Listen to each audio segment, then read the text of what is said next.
Pour la première fois dans l'histoire de la médecine, un enfant est né grâce à une fécondation in vitro, entièrement pilotée par une intelligence artificielle. Et ce bébé en parfaite santé est la preuve que l'IA peut désormais accomplir des gestes médicaux d'une précision extrême que seuls des embryologistes experts pouvaient réaliser jusqu'à présent. Et cette révolution silencieuse va changer la vie de millions de couples qui souffrent d'infertilité dans le monde. En mars 2025, une patiente américaine est tombée enceinte après 15 cycles infructueux de fécondation in vitro, grâce au système STAR développé par l'Université Columbia. Et STAR signifie Sperm Tracking and Recovery.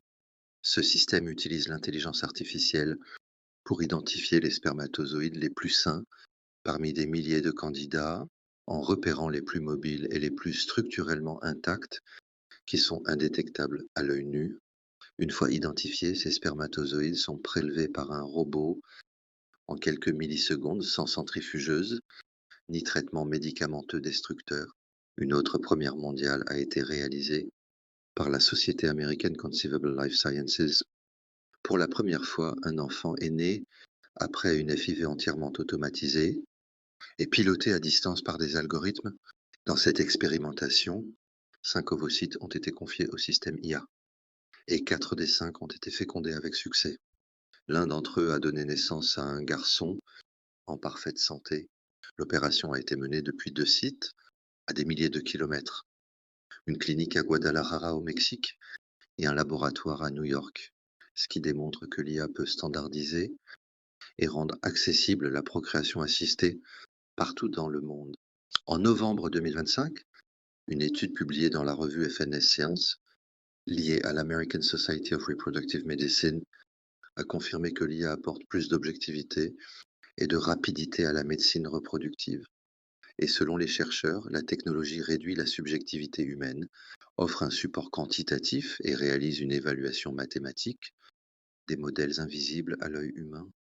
Et l'IA peut aussi calculer précisément combien d'ovules une femme doit congeler pour maximiser ses chances de grossesse future, une estimation qui était auparavant réalisée de manière observationnelle et donc moins précise.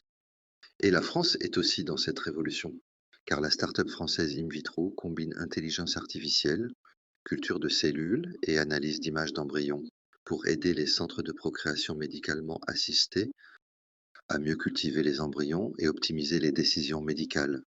Et leur plateforme analyse les données cliniques et les vidéos de développement embryonnaire pour standardiser et améliorer les résultats des FIV. Et au congrès Asebir 2025, les experts ont confirmé que l'avenir de la fertilité sera plus précis, plus objectif et plus individualisé grâce à l'IA. Pour des millions de couples qui souffrent d'infertilité, le parcours de la FIV est épuisant émotionnellement, physiquement et financièrement, et l'IA ne va pas résoudre tous les problèmes, mais elle peut augmenter les chances de succès, réduire le nombre de cycles nécessaires et rendre ces traitements plus accessibles et moins douloureux. Et abonnez-vous à MedScript pour suivre toutes ces avancées de l'IA dans la médecine.